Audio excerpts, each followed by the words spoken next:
बातमी आता नाशिकच्या राजकारणातून आहे। नाशिकमध्ये महायुती समोर अडचणी कायम आहेत, कारण गोकुळ गीते हे लढण्यावर ठाम आहेत। दराडेंना पाठिंबा देण्यास मी स्पष्ट नकार दिला असं गोकुळ गीते म्हणतात। मतदारांचा कौल माझ्याकडे, पाठिंबा दिल्यास घात होईल असंही गोकुळ गीतेंनी म्हटलंय। गीतेंसोबत सकारात्मक चर्चा झाली, आज गुड न्यूज मिळणार असं गिरीश महाजनांनी म्हटलंय।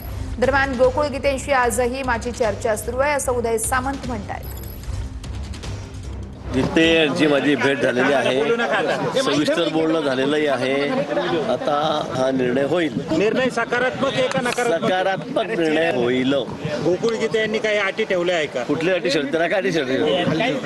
त्याची कुठली अट शर्त नाहीये। ते म्हणतात फक्त मी निवडून येतो आहे, मला लोकांचा पाठिंबा आहे, पण मी सांगितलं महायुती आहे, आपल्याला असं करता येणार नाही, आणि त्यामुळे मी त्यांना आता सांगितलेलं आहे काही करू तू त्याला माघार घ्यायची आहे। मला वाटतं ते सकारात्मक निर्णय घेतील।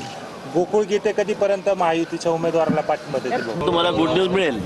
ओझर एअरपोर्टच्या लॉबीमध्ये त्या ठिकाणी आदरणीय सामंत साहेब, दादा भुसे साहेब आणि गिरीश भाऊ महाजन यांच्यामध्ये, आमच्या चौघांमध्ये अजूनही काही इतर लोक होते। आमची चर्चा झाली। त्यांनी मला त्या ठिकाणी विचारलं की त्या ठिकाणी प्रसाद हिरेंनी आज दुपारी महायुतीच्या उमेदवाराला पाठिंबा दिला, तर त्यांनी मला विचारलं की आपण पण त्या ठिकाणी तसा पाठिंबा देऊ शकतो। त्यांना मी स्पष्ट नकार दिला की मी त्या उमेदवाराला त्या ठिकाणी पाठिंबा देऊ शकत नाही, कारण मतदारांचा कौल बघता तो कौल चांगल्यापैकी माझ्या बाजूने असल्यामुळे तो पाठिंबा देणं म्हणजे त्या मतदारांचा त्या ठिकाणी मी घात करण्यासारखा प्रकार होईल। त्यामुळे मी त्यांना स्पष्ट नकार देऊन त्या ठिकाणी पुन्हा माझ्या नाशिकला येऊन माझ्या गाठीभेटी चालू केलेल्या आहेत। गिरीश भाऊ स्वतः मुख्यमंत्री महोदयांशी बोललेले आहेत। मी काल मुख्यमंत्री महोदयांशी बोललेलो आहे। गिरीश भाऊ स्वतः शिंदे साहेबांशी बोलले आहेत। मी तर संपर्कामध्ये शिंदे साहेबांच्या आहे, परंतु नाशिकची जागा महायुतीची आम्ही जिंकू अशा पद्धतीची रणनीती आम्ही आखू, आणि गोकुळजींबरोबर आजही माझी चर्चा सुरू आहे।